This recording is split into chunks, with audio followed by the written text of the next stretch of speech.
আসসালামু আলাইকুম প্রিয় দর্শক, অন্য মঞ্চের আলাপচারিতায় আপনাদের সকলকে আমন্ত্রণ জানাই। অধ্যাপক ইউনূসের অন্তর্বর্তী সরকার আমলে মুক্তিযুদ্ধ আর মুক্তিযোদ্ধাদের অপমান যেন নিয়মিত ঘটনা হয়ে দাঁড়িয়েছে। অধ্যাপক ইউনূস দায়িত্ব নেওয়ার পর থেকে দেশ জুড়ে মুক্তিযুদ্ধের স্মৃতিচিহ্নগুলো ধ্বংস করে ফেলা, মুক্তিযোদ্ধাদের গলায় জুতার মালা পরিয়ে অপমান করার বহু ঘটনা ঘটেছে। নতুন বাংলাদেশে শান্তিতে নোবেল বিজয়ী অধ্যাপকের বিশেষ উপহার হলো মব সন্ত্রাস। সরকারি পৃষ্ঠপোষকতায় পুরো দেশটি হয়ে গেছে মবের রাজত্ব। সে রাজত্বে 28 আগস্ট ঢাকায় মুক্তিযোদ্ধাদের সভা বন্ডুল করে দিয়েছে, বিশ্ববিদ্যালয়ের শিক্ষক সহ মুক্তিযোদ্ধাদের হেনস্থা আর নাজেহাল করেছে। মুখে মুখে মবের বিরুদ্ধে জিরো টলারেন্সের ঘোষণা দেয়া অধ্যাপক ইউনূসের পুলিশ অবশ্য ঘটনার পর সেটাই করেছে যেটা তারা গত 1 বছর ধরে করে আসছে। মব সন্ত্রাসীদের আটক না করে নিয়ে গেছে মুক্তিযোদ্ধাদের, যারা স্বাধীনতার পক্ষে সম্পূর্ণ নিয়মতান্ত্রিকভাবে সভা করেছিল তাদের। আবার কোনো ধরনের অভিযোগ না থাকা সত্ত্বেও তাদের আটকে রাখা হয়েছে ডিবি কার্যালয়ে। সবশেষ খবর হলো আটক হওয়া 15 জনের বিরুদ্ধে সন্ত্রাস দমন আইনে মামলা দায়েরের প্রস্তুতি চলছে। এতদিন অলিতে গলিতে মুক্তিযোদ্ধাদের উপর হামলা চালালেও এবার হামলা চালিয়েছে একেবারে ঢাকা রিপোর্টার্স ইউনিটিতে। মব সন্ত্রাসীরা সাংবাদিকদের উপরও হামলা চালিয়েছে। প্রশ্ন উঠেছে, অধ্যাপক ইউনূসের সরকার আমলে কি মুক্তিযুদ্ধের নামই উচ্চারণ করা যাবে না? মানে বাংলাদেশের অস্তিত্বের সবচেয়ে বড় যে ভিত্তি, সেটা কি আমাদের ভুলে যেতে হবে? বিস্তারিত জানতে চলুন যাওয়া যাক বিশ্লেষণে।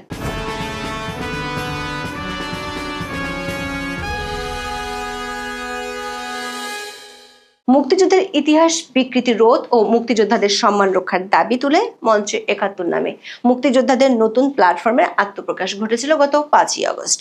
মুক্তিযোদ্ধা, নতুন প্রজন্ম ও ছাত্র জনতার প্রতিনিধিদের সমন্বয়ে গঠিত এই প্ল্যাটফর্মের সমন্বয় করছেন গণফ্রমের নেতা বীর প্রতীক অধ্যাপক আব্দুল্লাহ আল মাহমুদ ও সুপ্রিম কোর্টের জ্যেষ্ঠ আইনজীবী জেরাই খান পান্না। সংগঠনটির ব্যানারে আমাদের মহান স্বাধীনতা যুদ্ধ এবং বাংলাদেশের সংবিধান শীর্ষক গোল টেবিল আলোচনার আয়োজন করা হয় 28 আগস্ট। আলোচনা সভায় প্রধান অতিথি হিসেবে উপস্থিত থাকার কথা ছিল বাংলাদেশের সংবিধানের অন্যতম প্রণেতা ও গণফ্রমের এমিরেটাস সভাপতি ডক্টর কামাল হোসেন। তবে তিনি সেখানে ছিলেন না। সকাল 10টায় গোল টেবিল আলোচনা শুরুর কথা থাকলেও বেলা 11টায় আলোচনা সভাটি শুরু হয়। দৈনিক প্রথম আলোর খবরে বলা হয়েছে, আলোচনা সভায় প্রথমে বক্তব্য দেন ঢাকা বিশ্ববিদ্যালয়ের আইন বিভাগের অধ্যাপক শেখ হাফিজুর রহমান কার্জন। তিনি বলেন, দেশের সংবিধানকে ছুঁড়ে ফেলার পায়তারা করা হচ্ছে। এর পেছনে রয়েছে জামাত শিবির ও জাতীয় নাগরিক পার্টি বা এনসিপি। অধ্যাপক ইউনূসের নেতৃত্বে তারা মুক্তিযোদ্ধাদের জুতার মালা পরাচ্ছে। শেখ হাফিজুর রহমানের বক্তব্য শেষ হওয়ার পরই মিছিল নিয়ে একদল ব্যক্তি ডিআরইউ মিলনায়তনে ঢোকে। এ সময় তারা জুলাইয়ের হাতিয়ার, গর্জে ওঠো আরেকবার, লীগ ধরো, জেলে ভরো, জুলাইয়ের যোদ্ধারা এক হও, লড়াই করো স্লোগান দেয়। এক পর্যায়ে তারা গোল টেবিল আলোচনার ব্যানার ছিঁড়ে ফেলে, আলোচনায় অংশ নেওয়া ব্যক্তিদের অবরুদ্ধ করে রাখেন। সামাজিক মাধ্যমে ছড়িয়ে পড়া ভিডিওতে দেখা যায় অধ্যাপক কার্জন, লতিফ সিদ্দিকী সহ বেশ কয়েকজন মুক্তিযোদ্ধাকে শারীরিকভাবে নাজেহাল করে মব সন্ত্রাসীরা। জুতা দিয়ে পেটাতে চায় তারা। একজন মুক্তিযোদ্ধাকে মাটিতে ফেলে মারতে থাকে। দুপুর 12টার দিকে পুলিশের একটি দল এলে তারা পুলিশের কাছে লতিফ সিদ্দিকী, অধ্যাপক শেখ হাফিজুর রহমান, সাংবাদিক মঞ্জুরুল আলম পান্না সহ অন্তত 15 জনকে তুলে দেন। প্রথম আলোর খবরে বলা হয়েছে, আক্রমণকারীরা নিজেদের জুলাই যোদ্ধা বলে পরিচয় দিয়েছে, আর তাদের সাথে ছিল পল্টন থানা জামাত ইসলামীর নেতা শামীম হোসেন। দর্শক, বরাবরের মতোই পুলিশ মব সন্ত্রাসীদের গ্রেপ্তার বা আটক তো করেনি, উল্টো ধরে নিয়ে গেছে গণতান্ত্রিক সভা করেছিল যারা মুক্তিযুদ্ধের পক্ষে কথা বলছিলেন তাদেরকে ডিবি কার্যালয়ে নিয়ে গিয়ে আটকেও রেখেছেন তাদের। এমনকি কেন পুলিশ তাদেরকে এতক্ষণ আটকে রেখেছে তারও কোনো ব্যাখ্যা দেওয়ার প্রয়োজনটুকুও বোধ করেনি। চ্যানেল 1-এর খবরে বলা হয়েছে, আটক করে ডিবি কার্যালয়ে নিয়ে যাওয়া 15 জনের বিরুদ্ধে সন্ত্রাস দমন আইনে মামলার প্রস্তুতি নিচ্ছে পুলিশ। প্রশ্ন হলো, সন্ত্রাস করলো যারা অন্যের গণতান্ত্রিক অধিকার হরণ করলো, তাদের না ধরে আক্রান্তদের বিরুদ্ধে মামলা দিয়ে সরকার কি প্রমাণ করতে চায়? দর্শক, অধ্যাপক ইউনূস দায়িত্ব নেওয়ার পর থেকে মুক্তিযোদ্ধাদের হেনস্থার বহু ঘটনা ঘটেছে, এর কোনোটিতেই জড়িতদের বিরুদ্ধে ব্যবস্থা নেওয়া হয়নি। এবার ঘটল নিউজ রিপোর্টারদের সবচেয়ে বড় সংগঠন ঢাকা রিপোর্টার্স ইউনিটিতে। মব সন্ত্রাসীরা সাংবাদিকদের উপর আক্রমণ চালিয়েছে। এ ঘটনার প্রতিবাদ জানিয়েছে ডিআরইউ। সংগঠনটির বিবৃতিতে বলা হয়, জাতির শ্রেষ্ঠ সন্তান মুক্তিযোদ্ধা, শিক্ষার্থী ও সাংবাদিকদের উপর ধারাবাহিকভাবে পাশবিক হামলা চালানো হচ্ছে এবং মুক্তিযুদ্ধের স্মৃতি ধ্বংসের ষড়যন্ত্র চলছে। দর্শক, আপনাদের হয়তো মনে আছে, গত বছরের ডিসেম্বরে কুমিল্লায় বীর মুক্তিযোদ্ধা আব্দুল হাই কানুকে জুতার মালা গলায় দিয়ে লাঞ্ছিত করা হয়েছিল। গণমাধ্যমের খবরে তখন বলা হয়েছিল, এই দুর্বৃত্তরা জামাত ইসলামের রাজনীতি করে। তারা এই বীর মুক্তিযোদ্ধাকে এলাকা ছাড়া করেছিল। বর্ষিয়ান এই মুক্তিযোদ্ধা এরপর একটি ভিডিও বার্তা দিয়েছিলেন। দর্শক, আব্দুল লতিফ সিদ্দিকীকে মুক্তিযুদ্ধের পক্ষে কথা বলার জন্য অপমান করা কিংবা বীর প্রতীক আব্দুল হাই কানুর গলায় জুতার মালা শুধু তার গলাতেই সীমাবদ্ধ থাকে না, এটি প্রতীকী। এর জুতার মালা পড়েছে আসলে সব মুক্তিযোদ্ধা, পুরো বাংলাদেশ। এই অপমান এদেশের মুক্তিকামী মানুষের অপমান। একজন মুক্তিযোদ্ধাকে কেন তার এলাকা ছাড়তে হবে সে প্রশ্নের উত্তর কি অধ্যাপক ইউনূসের সরকার দিবেন? যে দেশের মাটি রক্ষায় মুক্তিযোদ্ধারা অবদান রেখেছেন, সেই মাটি তাদের কেন ছাড়তে হবে? সে মাটিতে কেন তারা সভা করতে পারবেন না? প্রশ্ন জাগে, 1971 সালে স্বাধীনতা বিরোধীদের পরাজয়ের প্রতিশোধ নেওয়ার পথ কি এভাবেই উন্মুক্ত করে দেওয়া হচ্ছে? 71কে ভুলে গিয়ে ধর্ম ব্যবসাকে রাজনীতির কেন্দ্রবিন্দুতে যারা পরিণত করতে চায়, তাদের আস্ফালন দেখতে হবে এখন। অন্তর্বর্তী সরকার আমলে শুধু ব্যক্তি বা গোষ্ঠীর উপরে আক্রমণ হয়নি, মুক্তিযুদ্ধের প্রতীকী স্থাপনগুলোর উপরও হামলা হয়েছে। 5ই আগস্ট ক্ষমতার পট পরিবর্তনের পরপরই সারা দেশে হাজার হাজার মুরাল, ভাস্কর্য ও প্রতিকৃতি ভেঙে ফেলা হয়। মুজিবনগর স্মৃতি কমপ্লেক্সে হামলার ঘটনায় বঙ্গবন্ধুর মুরাল সহ প্রায় 600টি ছোট বড় ভাস্কর্য ভেঙে ফেলা হয়েছিল। শুধু স্থাপনা নয়, অধ্যাপক ইউনূসের সরকার মুক্তিযোদ্ধাদের সংজ্ঞাটাই পাল্টে দিয়েছেন।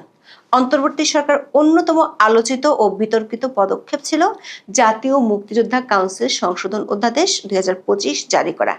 এই অধ্যাদেশ অনুসারে 4টি বিশেষ শ্রেণীকে বীর মুক্তিযোদ্ধার পরিবর্তে মুক্তিযুদ্ধের সহযোগী হিসেবে স্বীকৃতি দেওয়া হয়েছে।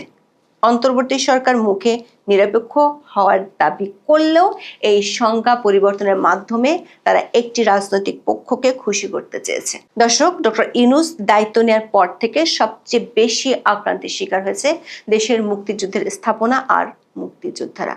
গত বছরের 8ই আগস্টের পর থেকেই 1971 সালের মহান মুক্তিযুদ্ধের উপর জুলাই আন্দোলনকে স্থান দেওয়ার চেষ্টা হচ্ছে। বিতর্ক এড়ানোর জন্য সরকার ও সরকার সমর্থকদের পক্ষ থেকে দাবি করা হয়, মুক্তিযুদ্ধের সঙ্গে তাদের কোনো বিরোধ নেই। মুক্তিযোদ্ধাদের তারা শ্রদ্ধা করেন এবং 71 সালের মুক্তিযুদ্ধকে স্বীকার করে তারা সামনে এগিয়ে যেতে চান। বিএনপি, জামাত ও এনসিপি মানে বর্তমানে ক্ষমতাবান রাজনৈতিক দলগুলি একই দাবি করেন। প্রশ্ন হলো, বাংলাদেশের রাজনীতিতে বিচরণকারী সব পক্ষই যদি মুক্তিযুদ্ধকে ধারণ করে এবং নিজেদের মুক্তিযুদ্ধের পক্ষের শক্তি প্রমাণে সদা তৎপর থাকে, তাহলে সারা দেশে মুক্তিযুদ্ধের স্মৃতিচিহ্ন মুছে ফেলার যে চেষ্টা হয়েছে তার দায় আসলে কার? স্বাধীনতা বিরোধী শক্তির বিরুদ্ধে কথা বলায় বিএনপি ফজলুর রহমানের বিরুদ্ধে ব্যবস্থা নিয়েছে, অথচ তার বিরুদ্ধে যখন মব সন্ত্রাস চলছিল তখন দলটি ছিল নীরব দর্শক। তর্কের মাঠে আর বয়ান তৈরির কাগুজে আলাপের মধ্যে বিরাট ফাঁক আছে।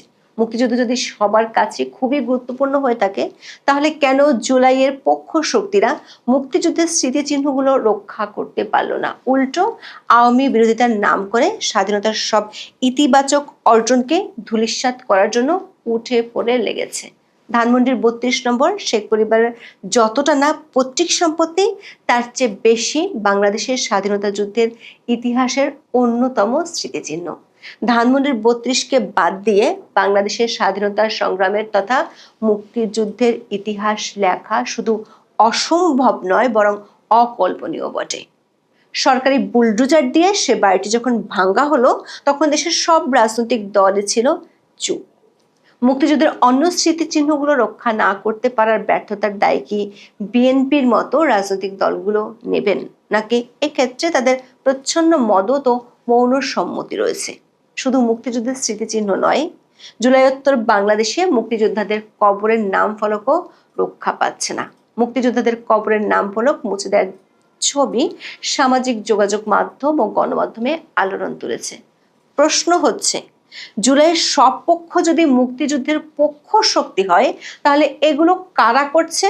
সবগুলো ঘটনাতে সরকারের ভূমিকা শুধু নীরব দর্শকই নয়, বরং সরকার আটক করছে আক্রান্তকে, জেলে পুড়ছে মুক্তিযোদ্ধাদেরকে।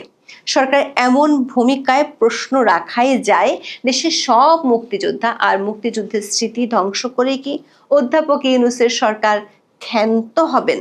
যখন সরকার বা প্রশাসন এই ধরনের হামলার বিরুদ্ধে কঠোর অবস্থান নেয় না, তখন তা এক ধরনের নীরব সমর্থন হিসেবেই বিবেচিত হতে পারে। নানা বিষয়ের দিকে দৃষ্টিপাত করলে বোঝা যাবে, মুক্তিযুদ্ধ নিয়ে, মুক্তিযুদ্ধের অর্জন নিয়ে কথা বলতে গেলেই একদল বিভ্রান্ত মানুষ যে কোনো দেশপ্রেমী মানুষের গায়ে আওয়ামী দোসর ট্যাগ লাগিয়ে দিচ্ছে। জীবনের শেষ প্রান্তে এসে মুক্তিযোদ্ধারা এরকম অপমানিত হবেন তা নিশ্চয়ই তারা ভাবতে পারেননি।